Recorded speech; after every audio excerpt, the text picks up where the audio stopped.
हम आपको फिर प्रार्थना कहते हैं कि आगे समय ऐसा आता जा रहा है कि शुद्ध मार्ग अपहृत होता चला जाएगा, भगवान की भक्ति का मार्ग अपहृत होता चला जाएगा। अब ऐसी ऐसी छोटी छोटी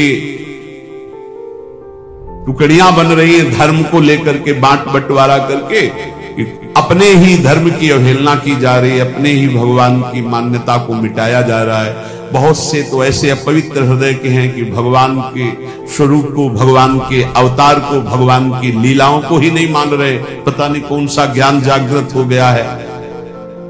बहुत जल्दी कलिकाल का आगे विकराल रूप आने वाला है। ये थोड़े समय के लिए है, ये बीच का जो अभी समय आया है, ये कुछ ही समय समझ लीजिए कि जैसे पीछे 100 तो आगे बहुत बहुत 100 वर्ष और समझ लीजिए। इसके बाद जो आतंक शुरू होगा वो भजन के बहुत विपरीत होगा। भजन नहीं कर सकते आप, सुना नहीं जाएगा, जिया नहीं जाएगा, ऐसी ऐसी बातें, ऐसा ऐसा प्रपंच मानसिकता में बैठ जाएगा, क्योंकि अधर्माचरण हो रहा है ना। शास्त्र सम्मत आचरण करने से बुद्धि पवित्र होती है और शास्त्रों को पकड़ती है और उसके अंदर शक्तियां जागृत होती है। बड़ी सी दिव्य शक्तियां यहां विराजमान हैं, बड़ी दिव्य शक्तियां। नाना शक्ति प्रकटयति यो अचिंत नाना तनु भी। कौन सा कार्य ऐसा है जो ऐसे दुर्लभ हो? बस ये नाशवान शरीर बाल्यावस्था से इसी के राग को काटने के लिए परमार्थ में चले थे और उसी को राग को तो उसको राग को पुष्ट करना है। कौन सी शक्ति ऐसी है जो है नहीं? कौन सी तिथि तारीख मिनट, जैसे लोग कह देते हैं ना कि अमुक तारीख को यज्ञ करें और सब बकवास कर दिए। हम कह रहे हैं कि अगर तिथि तारीख और मिनट दे दे तो अगला मिनट नहीं जाएगा, वो मिनट तभी पूरा होगा जब पूर्ण हो जाएगी जो बात। ये कोई खिलवाड़ की बात नहीं।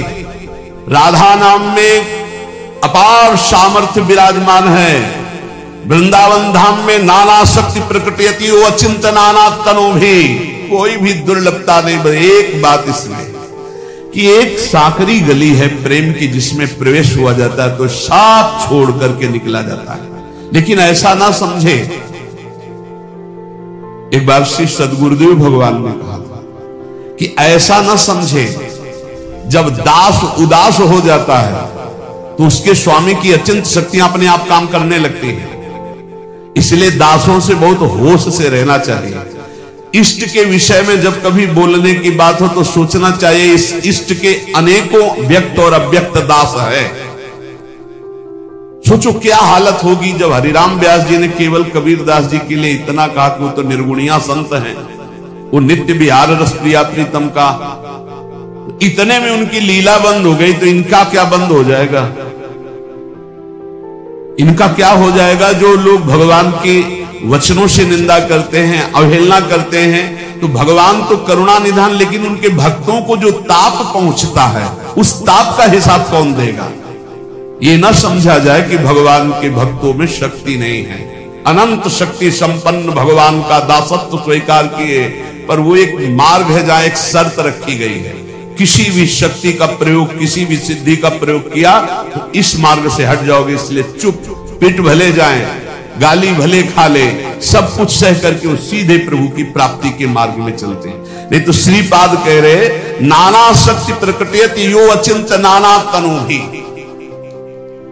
एक साथ अनेक रूप धारण करने की सामर्थ्य होती है भगवत भक्त में।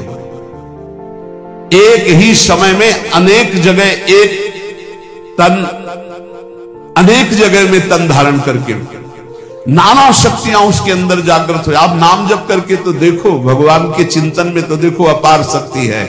श्री स्वामी मग्नानंद सरस्वती जी कई बार ऐसी जगह पकड़े गए कि जो आश्रम में भी थे और अपने भक्तों के समीप भी थे, तो कहा स्वामी जी आप तो कल वहां थे। शिष्यों ने कहा नहीं, कल तो कहीं गए नहीं, यही थे। ऐसी शक्तियां प्रकट हो जाती है भगवान नाम जप में, भगवत आराधना में।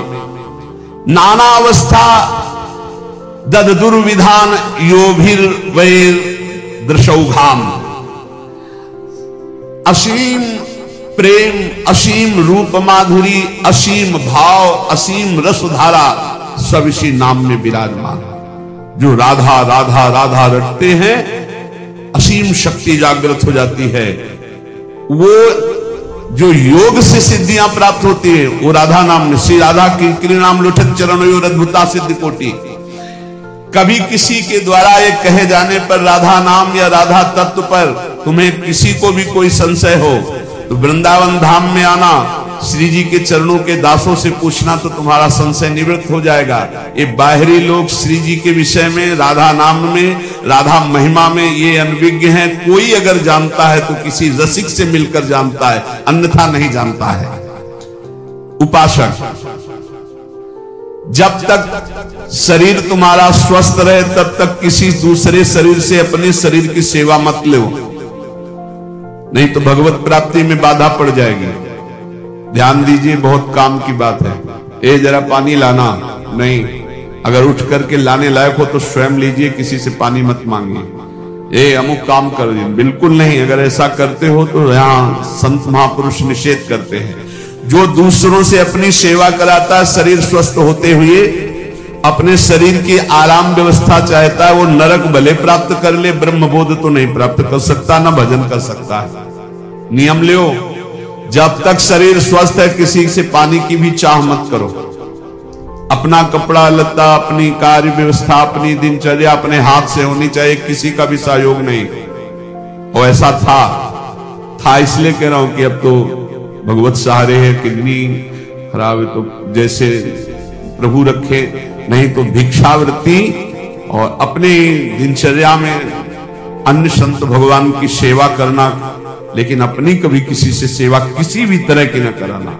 अगर पानी भी लाना तो स्वयं लाते थे। अपनी श्री जी की सेवा, अपना कार्य स्वयं करे। पहला ये नियम है भगवत प्राप्ति का, शुद्ध ज्ञान प्राप्ति का। जब तक शरीर स्वस्थ हो तो अपनी किसी भी तरह की कोई सेवा स्वीकार न करे किसी से। दूसरा, किसी भी संसारिक मनुष्य से राग नहीं होना चाहिए। अगर संसारिक मनुष्य से राग करोगे तो अपने शरीर का देहाभिमान पुष्ट रहेगा, जिससे पंच तत्वों में तुम्हारी प्रीता रहेगी, फिर जन्म मरण बना रहेगा। तीसरा, ये शरीरासक्ति तुम्हारे जन्म का कारण है, इसलिए इस संसार में जन्म मृत्यु के चक्कर को काटने के लिए शरीरासक्ति का नाश करो। खान पान, भोग विलास, प्रीता, प्रणाम, नमस्कार, ये सब शरीरासक्ति को पुष्ट करते हैं, इनसे बचो।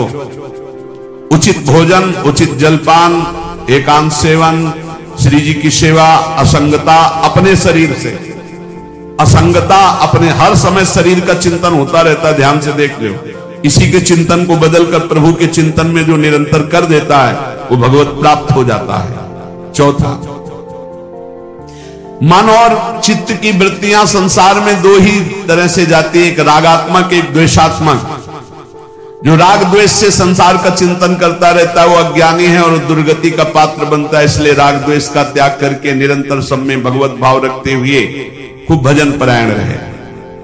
चौथा, संसार के बंधे हुए पुरुष के लक्षण। तुम जीवन मुक्त हो गए हो, इसके आगे लक्षण है। तुम जीवन बंधन युक्त है, इसका लक्षण। कैसे जानोगे तुम जीवन मुक्त हो चुके हो, और कैसे जानोगे तुम बंधे हुए हो? पहला, जो भूख से पीड़ित होकर उसको सह न पाए और व्याकुल हो जाए। दूसरा, जो प्यास से पीड़ित होकर उसे सह न पाए और व्याकुल हो जाए। तीसरा, जो बीमारी से पीड़ित होकर व्याकुल हो जाए और भजन छूट जाए। चौथा, जो बुढ़ापा अवस्था से युक्त होने का अंदर डर बैठ जाए और सोचे कि मैं ऐसा भजन करूं कि मैं कभी बूढ़ा ही ना हूं या कभी रोगी ही ना हूं। भजन का प्रयोग शरीर सुख के लिए करने लगना। राग, द्वेष, मोह, निद्रा में सुख, भयानक चिंताएं, भय, खेद, स्वेद, विस्मय, शोक, मंद, अरति, वो जन्म मरण चक्र को प्राप्त होने वाले बंधन से युक्त पुरुष का ये लक्षण है। ये लक्षण है जो भूख, प्यास, बीमारी, बुढ़ापा, राग, द्वेष, मोह, निद्रा, चिंता, भय, खेद, स्वेद, विस्मय, शोक, मंद, अरति, जन्म मरण, यह है बंधन युक्त पुरुष का लक्षण। जो बंधन रहित होता है वो भूख से कभी व्याकुल नहीं होता, प्यास से कभी व्याकुल नहीं होता, वो बीमारी से कभी व्याकुल नहीं होता, बुढ़ापे का कोई भय नहीं होता, किसी से राग द्वेष नहीं होता, ना अपने शरीर से मोह, ना किसी के शरीर से मोह, ना किसी तरह की नींद आदि का सुख होता है। नींद में सुख है उसी को मिलता है जो बंधा हुआ पुरुष है। नींद ही नहीं होती ही नहीं, आगे चलकर तमोगुण खत्म हो जाता, नींद ही नहीं होती। जितनी देर पड़े रहो मंत्राकार वृत्ति, समय आया उठो चल दो। चिंता, किस बात की चिंता? जब भगवान हमारे रक्षक हैं, भरण पोषण करने वाले हैं। खेद, किस बात का खेद? जब करता ही नहीं बचा तो खेद किस बात का? स्वेद, किसी भी तरह की परेशानी नहीं, किसी भी तरह का कोई विकार नहीं, कोई आश्चर्य नहीं, कोई शोक नहीं, बुद्धि मंद नहीं, कोई दुख नहीं, न जन्म न मरण। ये होते जीवन मुक्त महापुरुष के लक्षण। क्षमा, आर्दव, सत्य, शौच, संयम, तपस्या, त्याग, अकिंचनता, शुद्ध ब्रह्मचर्य, ये जीवन मुक्त महापुरुष के लक्षण होते हैं। उसमें स्वाभाविक की स्थिति आ जाती है। गुरुदेव कहते हैं कि चेत जा, दोषों का त्याग करके तू जीवन मुक्त बन। जैसे घीव दूध में रमी रहा व्यापक सब ही ठोर, दादू बकता बहुत है मथ काढ़े ते और। जैसे दूध में घी है पर वो प्रक्रिया से निकलेगा, ऐसे नहीं निकलेगा। ऐसे ही कोई गुरु कृपा पात्र, तर्क करना तो लोगों को बहुत आता है। सत्संग में एक बार कहा था कि जब आपको भगवत प्राप्ति होगी तो किसी के प्रमाण की जरूरत नहीं पड़ेगी, आपका हृदय बता देगा।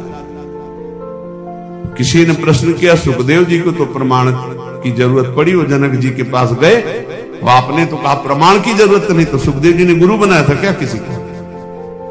अभी तो पैदा हुए थे, नार व्यवहार के सहित चले थे, और जब अपने स्वरूप का बोध हुआ तो प्रमाण कौन दे कि यही ब्रह्म तत्व है? लेकिन यहां तो प्रारंभ ही गुरु कृपा से होता है। यहां गुरु कृपा से ही प्रारंभ होता है, बिना गुरु कृपा के कोई साधन ही नहीं चलता। ऐसे कोई आज तक बताओ प्रमाण कि जो जन्म लिया हो, जिसका नाल छेदन ना हुआ हो, ब्रह्मबोध संपन्न महापुरुष हो और घर बार त्याग कर चल दिया हो। अरे सुखदेव जी, सब सुखदेव जी है। उदाहरण बहुत चालबाज, बहुत बुद्धि चलती है। बोले आपने कहा था कि ब्रह्मबोध महापुरुष को प्रमाण की जरूरत नहीं होती, सुखदेव जी को तो प्रमाण की जरूरत हुई। सुखदेव जी कोई साधक है? सुखदेव जी ने गुरु बनाया था किसी को?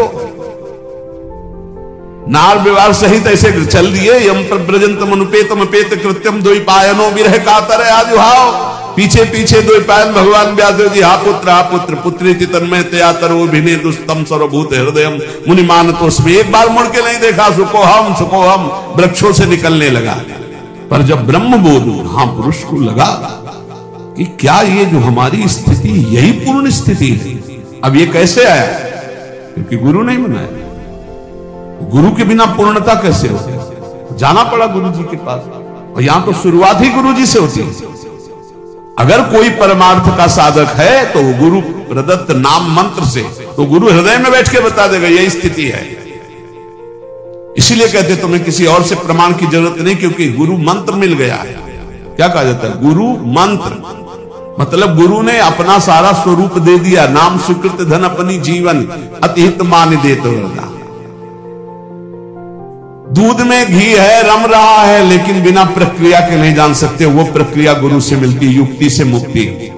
जैसे दूध को आप कढ़ाई पे डाल के पूड़ी नहीं निकाल सकते, पर घी है उसमें।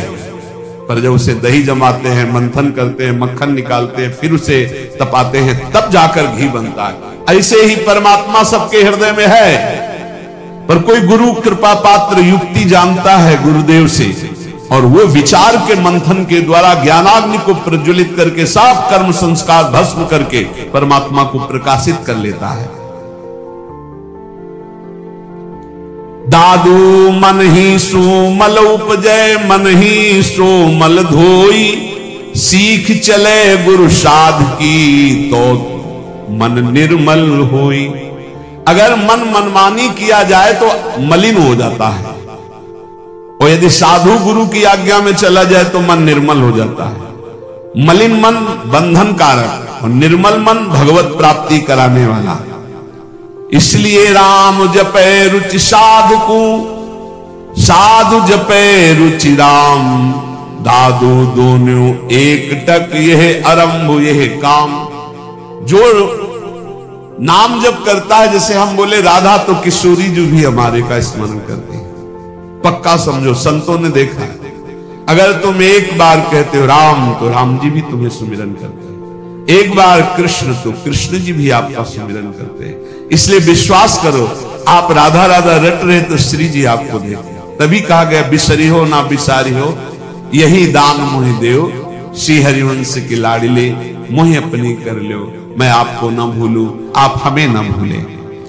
पूजा मान बढ़ाइया, आदर मांगे मन, राम गाहे सब परिहरे, सोई साधु जन।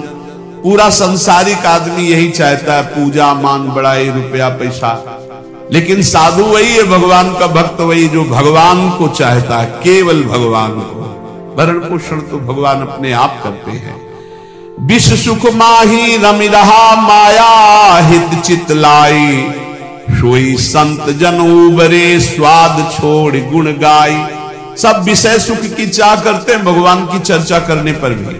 प्रवचन करना, उपदेश देना, सबका परिणाम यही मांगना, रुपया पैसा भोग सामग्री। कह रहे हैं वही संत है, वही भक्त है जो सब वस्तुओं का मोह छोड़कर भगवान से मिलना चाहता है, भगवान की गीत गाकर भगवान की प्रसन्नता। प्रेम कथा हरि की कहें, करे भगत लवलाई, पीवे पिलावे राम रसो जन मिलबो आई। जो भगवान की प्रेम चर्चा करते हैं और उसी चर्चा में डूबते हैं, जो स्वयं भगवत रस पीते दूसरों को पिलाते, वही भक्त जन है। भगवान कृपा करें, ऐसे ही भक्त जनों का संग दे।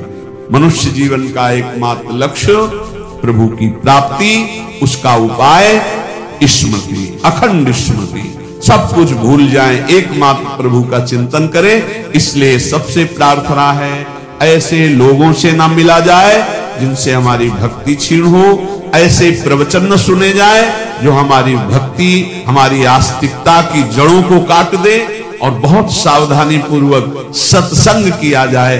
तस्मात् शास्त्रम प्रमाणम, शास्त्र प्रमाणित सत्संग सुना जाए, नाम जप किया जाए। और जहां धर्म विरुद्ध वार्ता हो वहां जाओ मती, जहां भगवत विरुद्ध वार्ता हो वहां से उठ के चल दो।